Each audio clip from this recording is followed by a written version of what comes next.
நிகழ்தகவு. மிரள வைக்கும் ட்ரக் மாஃபியாக்கள். சென்னை போலீசுக்கு சவால் விடும் டார்க் வெப்.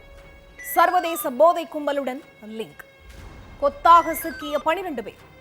போதை மருந்துகளுடன் நடன கலைஞர் மாட்டியது எப்படி? கருப்பு வெப்சைட்டுகளும் வெளிச்சத்துக்கு வராத உண்மைகளும் என்ன?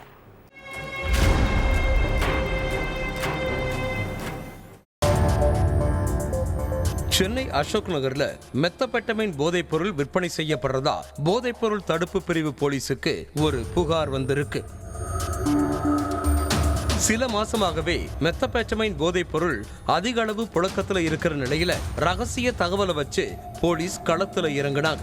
அப்போ சந்தேகப்படும்படியா இருக்கிற நபர்களை பிடிச்சு முதல்ல விசாரிக்கிறாங்க. ஆனா எந்த குழுவும் கிடைக்கல.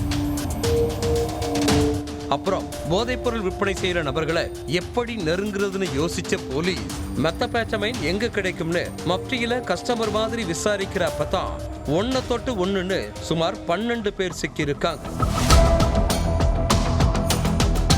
அவங்க கிட்ட இருந்து 7 கிராம் அளவுல மெத்தபெட்டமைன், 2 கிராம் அளவுல கேட்டமைன், போதை ஸ்டாம்புகள், 10 கிராம் ஓஜி கஞ்சா உள்ளிட்ட போதைப் பொருட்களும் பறிமுதல் செய்யப்படுது. முதல்ல அந்த 12 பேரும் போதைக்கு அடிமையான கும்பல்னு நினைச்சு அவங்கள கைது செஞ்ச போலீஸுக்கு அப்புறம்தான் தெரிய வந்திருக்கு அந்த கும்பலோட பின்னணி என்னன்னு.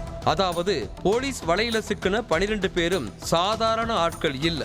இந்த 12 பேருக்கும் சர்வதேச போதைப்பொருள் கும்பலோட தொடர்பு இருக்குங்கிறது போலீசுக்கு தெரிய வர வழக்கின் விசாரணை இன்னும் தீவிரமாச்சு.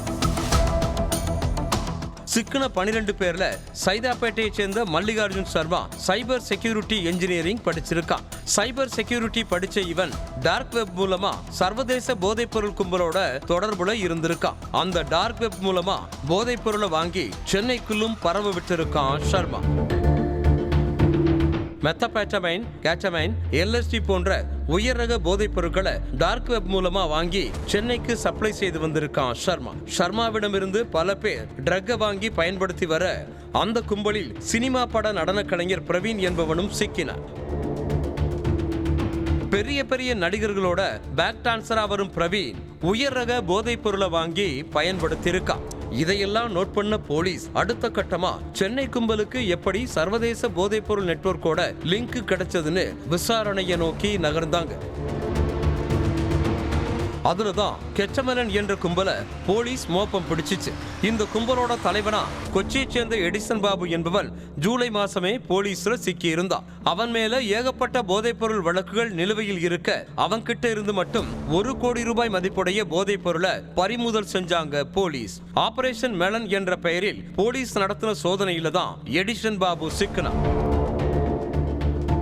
சென்னையில பிடிப்பட்ட சர்மா தலைமையிலான கும்பல் கேரளாவுல எடிசன் தலைமையிலான போதைப் பொருள் கும்பலோட சவகாசம் வச்சுக்கிட்டு இருந்தது தெரிய வர மொத்த நெட்வொர்க்கையும் தோண்ட ஆரம்பிச்சாங்க காவல்துறை. கடந்த 3 வருஷமாகவே டார்க் வெப் மூலமா சென்னை உட்பட முக்கிய நகரங்களுக்கு போதைப் பொருள் சப்ளை நடந்திருக்கு. டார்க் வெப்பை ஒருத்தவங்க பயன்படுத்துறப்போ அது எங்க இருந்து பயன்படுத்துறாங்க, என்ன காரணத்துக்காக பயன்படுத்துறாங்க, அந்த டார்க் வெப் மூலமா என்னென்ன பேசுறாங்கன்னு ட்ராக் பண்றதே கஷ்டம். இதனால போலீஸ் கண்ணுல மண்ணை தூவிட்டு சுதந்திரமா போதைப் பொருளை வாங்கி பயன்படுத்திட்டு இருந்திருக்காங்க. போதைப் பொருள் வாங்குறதுக்கும் விற்கிறதுக்கும் கிரிப்டோ கரன்சி மூலமா விசாரணை அமைப்புகள் கண்ணில் சிக்காதபடி பரிவர்த்தனை நடைபெற்று வந்திருக்கிறது. வெளிநாட்டில் இருந்து போதைப் பொருளை வாங்கி இந்தியாவுக்கு கொண்டு வந்து சென்னைக்குள்ளும் புழக்கத்தில் விடும் இந்த நெட்வொர்க் லிங்கில் யார் யாரெல்லாம் சம்பந்தப்பட்டிருக்கிறார்கள் என காவல்துறை தீவிரமாக விசாரிக்கிறது.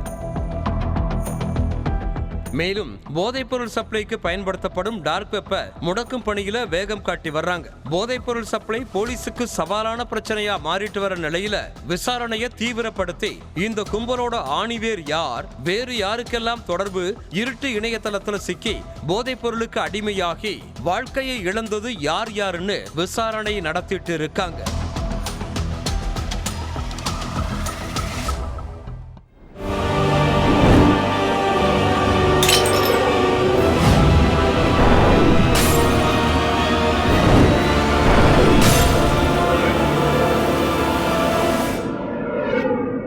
நிகழ்தகவு.